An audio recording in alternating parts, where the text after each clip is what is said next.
नमस्कार दोस्तों, एक बार फिर से आप सभी का बहुत बहुत स्वागत है एमजेटी एजुकेशन में। आज इस वीडियो के माध्यम से हम डिस्कस करेंगे द नेशनल हेराल्ड केस के बारे में।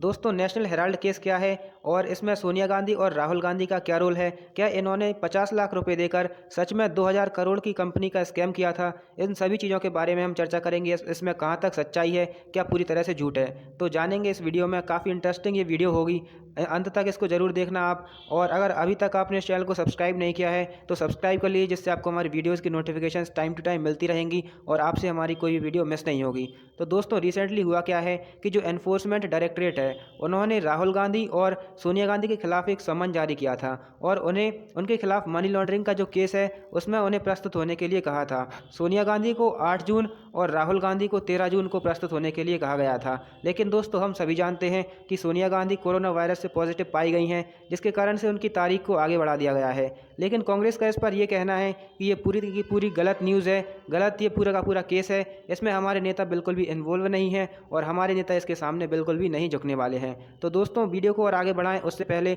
यदि आप हमारी वीडियोज़ का PDF प्राप्त करना चाहते हैं तो इस टेलीग्राम चैनल से जुड़ सकते हैं। यहाँ पर आपको हमारी वीडियोज़ के लेटेस्ट अपडेट मिल जाएंगे, PDF मिल जाएंगे और यहाँ पर आपको फ्री में क्विज़ेस खेलने को मिलेंगी, जिसमें आप अपनी नॉलेज को टेस्ट कर सकते हैं। इसके अलावा आप हमारे इस ऐप को डाउनलोड कर सकते हैं। आप जाइए सिंपली और प्ले स्टोर पर सर्च कीजिए MJT current affairs and GK app. वहाँ पर आप इसको डाउनलोड कर पाएंगे। इसमें आपको फ्री मॉक टेस्ट मिलेंगे, फ्री वीडियोस मिलेंगी, फ्री PDFs मिलेंगे और क्विज़ेस भी देखने को मिलेंगी। तो चलिए जान लेते हैं हम नेशनल हेराल्ड केस है क्या। तो दोस्तों, नेशनल हेराल्ड केस के बारे में जानने से पहले हमें जानना होगा नेशनल हेराल्ड न्यूज़पेपर के बारे में। तो नेशनल हेराल्ड न्यूज़पेपर की स्थापना हुई थी 1938 में और इसकी स्थापना करने वाले व्यक्ति थे हमारे पहले प्राइम मिनिस्टर जवाहरलाल नेहरू। हालांकि उस समय तक पंडित जवाहरलाल नेहरू प्राइम मिनिस्टर नहीं बने थे, लेकिन उन्होंने 5000 फ्रीडम फाइटर्स के साथ में मिलकर इस पर्टिकुलर न्यूज़पेपर की स्थापना करी थी। और इसको पब्लिश करने वाली जो कंपनी थी उसका नाम था associated journals limited. Associated journals limited में 5000 शामिल थे। तो दोस्तों, आज़ादी के बाद ये पर्टिकुलर न्यूज़पेपर कांग्रेस पार्टी का माउथपीस बन गया। कांग्रेस पार्टी को यदि कोई भी आर्टिकल उसमें छापना होता, कोई भी अपनी बात पब्लिश करनी होती, तो इसी न्यूज़पेपर के माध्यम से पब्लिश करी जाती थी।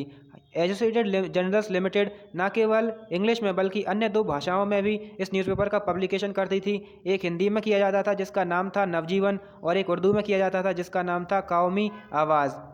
लेकिन दोस्तों, धीरे धीरे करके जैसे जैसे समय निकलता गया तो कांग्रेस पार्टी का एसोसिएटेड जर्नल्स लिमिटेड पर कर्जा बढ़ता गया और 2008 तक आते आते कांग्रेस पार्टी का डेब्ट 90 करोड़ रुपए हो गया था एसोसिएटेड जर्नल्स लिमिटेड पर, जिसके कारण से एसोसिएटेड जर्नल्स लिमिटेड ये डेब्ट को पे नहीं कर पा रही थी और उसने ये न्यूज़पेपर को छापना बंद कर दिया। तो अप्रैल 2008 आते आते इस न्यूज़पेपर को पूरी तरह से बंद कर दिया गया। ना तो इसकी प्रिंटिंग करी जाती थी, ना ही इसका पब्लिकेशन किया जाता था और 2010 तक इसके शेयर्स भी काफ़ी ज़्यादा गिर चुके थे। हमने देखा था कि 1938 में 5000 सोल्जर्स के शेयर इसमें शामिल थे, लेकिन 2010 तक आते आते इसके शेयर केवल 1000 लोगों के पास ही बचे थे। लेकिन एक बात आपने यहाँ तक नोटिस करी होगी कि अभी तक इसमें सोनिया गांधी और राहुल गांधी का कोई भी रोल नहीं है, लेकिन इसके बाद से सोनिया गांधी और राहुल गांधी का रोल यहाँ पर स्टार्ट होता है। तो 2010 में एक और कंपनी सामने आती है जिसका नाम था यंग इंडिया लिमिटेड। अब यंग इंडिया लिमिटेड को बनाया गया था, लेकिन इसकी खास बात ये थी कि इसमें सोनिया गांधी और राहुल गांधी दोनों के 76% शेयर थे, जिसमें 38% शेयर दोनों लोगों के शामिल थे। हालांकि बचे हुए जो शेयर थे इसके, वो 2 और कांग्रेस लीडर के पास में थे। एक थे मोतीलाल वोरा और एक थे ऑस्कर फर्नांडिस। तो ये पूरी तरह से कांग्रेस के लीडर्स के द्वारा ही ओन किए जाने वाली कंपनी थी। तो दोस्तों, इसके बाद हुआ क्या कि जो नई कंपनी बनाई गई थी यंग इंडिया लिमिटेड, उसके द्वारा जो पुरानी कंपनी थी एसोसिएटेड जर्नल्स लिमिटेड, उसको खरीद लिया गया। उसको 50 लाख रुपए देकर, मतलब कांग्रेस पार्टी को 50 लाख रुपए देकर इन्होंने उस कंपनी पर अपना अधिग्रहण कर लिया। और लेकिन जो कंपनी थी एसोसिएटेड जर्नल्स लिमिटेड, उस पर कांग्रेस पार्टी का 90 करोड़ का कर्ज था, तो केवल 50 लाख से होने क्या वाला था। तो 90 करोड़ में उन्होंने क्या किया कि उस कंपनी के जो शेयर थे, वो जो एसेट थे, वो पूरे अपने नाम कर लिए। तो उस कंपनी के लगभग 2000 करोड़ के एसेट इन्होंने केवल 50 लाख रुपए कांग्रेस पार्टी को देकर अपने नाम करवा लिए।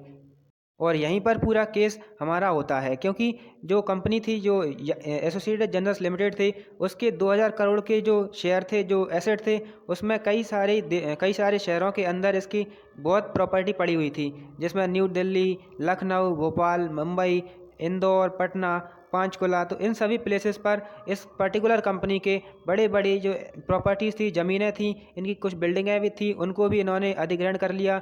तो जो यंग इंडिया लिमिटेड है, जो मेनली हम कह सकते हैं कि सोनिया गांधी और राहुल गांधी के द्वारा ओन की जाने वाली कंपनी थी, उसके द्वारा इस पर्टिकुलर कंपनी पर अपना अधिग्रहण कर लिया गया।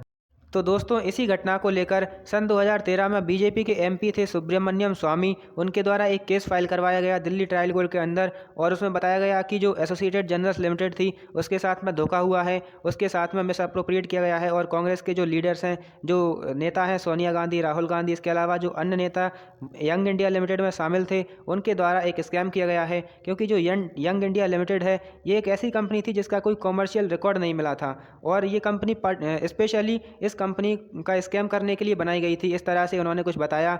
और जो यंग इंडिया मेनली क्या होता है कि कोई भी कंपनी यदि बनाई जाती है तो किसी ना किसी मकसद से बनाई जाती है, किसी ना किसी कार्य के लिए, किसी कॉमर्शियल फंक्शन को कंप्लीट करने के लिए वो बनाई जाती है, जिससे उसको प्रॉफिट होता है। लेकिन जो यंग इंडिया लिमिटेड बनाई गई थी, ये कोई भी कॉमर्शियल रिकॉर्ड इसका नहीं मिला था। और इसमें जो यंग इंडिया लिमिटेड है, उसके द्वारा जो एसोसिएटेड जर्नल्स लिमिटेड है, उसके 2000 करोड़ के एसेट्स को अपना अधिग्रहण में ले लिया गया था। तो इस तरह से ये कुछ केस हुआ था। He is also accused of the Gandhis and other Congress leaders close to them defrauding the Congress party. तो इन्होंने कांग्रेस पार्टी को भी फ्रॉड किया है, इस तरह से उस केस में कुछ बातें करी गई। तो 2 जून 2014 में कोर्ट ने सोनिया गांधी और राहुल गांधी और जो अन्य नेता थे उनके खिलाफ समन जारी किया, और अगस्त 2014 में ईडी ने इस केस को फाइल कर लिया। मनी लॉन्ड्रिंग का केस फाइल किया इन सभी के खिलाफ, जिसमें सोनिया गांधी, राहुल गांधी, इसके अलावा अन्य नेता जो इस पर्टिकुलर यंग इंडिया लिमिटेड में शामिल थे, इन सभी के खिलाफ केस किया गया। लेकिन 2015 में जो पटियाला कोर्ट ऑफ दिल्ली है, उसने इन सभी को बेल दी थी, जिसमें राहुल गांधी, सोनिया गांधी समेत 2 अन्य लीडर शामिल थे जो कि इस पर्टिकुलर यंग इंडिया लिमिटेड में शामिल थे। एक थे मोतीलाल वोरा और एक थे ऑस्कर फर्नांडिस। लेकिन यहाँ पर मोतीलाल वोरा और ऑस्कर फर्नांडिस की 2020 और 2021 में डेथ हो गई, जिसके कारण से अभी जो केस चल रहा है उसमें केवल सोनिया गांधी और राहुल गांधी का ही नाम आ रहा है। अन्यथा हमें इस केस में मोतीलाल वोरा और ऑस्कर फर्नांडिस के नाम भी देखने को मिलते हैं। तो दोस्तों, ये केस थोड़ा सा कॉम्प्लिकेटेड था, इसलिए मैं आपको इसको थोड़ा सा समराइज़ करके फिर से बता देता हूँ। तो मान लीजिए यहाँ पर है हमारा YIL, जिसका नाम है यंग इंडिया लिमिटेड, और सोनिया गांधी और राजीव गांधी के द्वारा ये कम्प्लीटली ओन किया गया है। और यहाँ पर है हमारा AJL, जो कि हमारी पुरानी कंपनी है, एसोसिएटेड जर्नल्स ऑफ इंडिया, जो कि हेराल्ड न्यूज़पेपर का पब्लिकेशन करती है। तो यहाँ पर है कांग्रेस पार्टी। तो दोस्तों, हुआ क्या कि कांग्रेस पार्टी का जो कर्जा है, जो वो AJL पर बढ़ता गया। लगभग 90 करोड़ रुपए का कर्जा AJL पर हो गया कांग्रेस पार्टी का। और यहाँ पर YIL ने क्या किया, YIL ने 50 लाख रुपए कांग्रेस पार्टी को दिए और पूरा का पूरा AJL को अपने हाथ में ले लिया। मतलब कि इसके पूरे एसेट्स YIL ने अपने हाथ में ले लिए, इस पर अधिग्रहण कर लिया, जिसके कारण से इस पर्टिकुलर केस को आज हम पढ़ रहे हैं। तो दोस्तों, इस वीडियो को मैं यहीं पर समाप्त करने वाला हूं। उम्मीद है आप सब चीज़ें समझ गए होंगे। यदि आपका कोई डाउट बनता है तो आप कमेंट बॉक्स में पूछ सकते हैं, और आपकी क्या राय है इस पर्टिकुलर केस के बारे में, वो भी आप कमेंट बॉक्स में ज़रूर बताइए। क्या ये सही था या फिर इनके खिलाफ़ थोड़ी सी धोखाधड़ी हुई है, या आप बताइए कमेंट बॉक्स में। क्योंकि ये पॉलिटिकल मुद्दा था तो मैं इस पर कोई कमेंट नहीं करने वाला हूँ। यदि आपने अभी तक इस टेलीग्राम चैनल को ज्वाइन नहीं किया है तो आप कर सकते हैं, जहां पर आपको लेटेस्ट अपडेट मिल जाएंगे, PDF मिल जाएंगे, क्विज़ेस खेलने को मिलेंगी, जिससे आपकी नॉलेज बढ़ेगी। आप इस ऐप को भी डाउनलोड कर सकते हैं by searching MJT current affairs and GK app on the play store, जहाँ पर भी आपको हमारी वीडियोज़ के PDF मिल जाएंगे, मॉक टेस्ट मिल जाएंगे, यहाँ पर आपको हमारी फ्री क्विज़ेस मिलेंगी। तो दोस्तों, ये वीडियो आपको कैसी लगी ये भी आप कमेंट बॉक्स में बता सकते हैं। यदि आपको वीडियो पसंद आई हो तो इसको लाइक ज़रूर कीजिए। वीडियो देखने के लिए आपका बहुत बहुत धन्यवाद।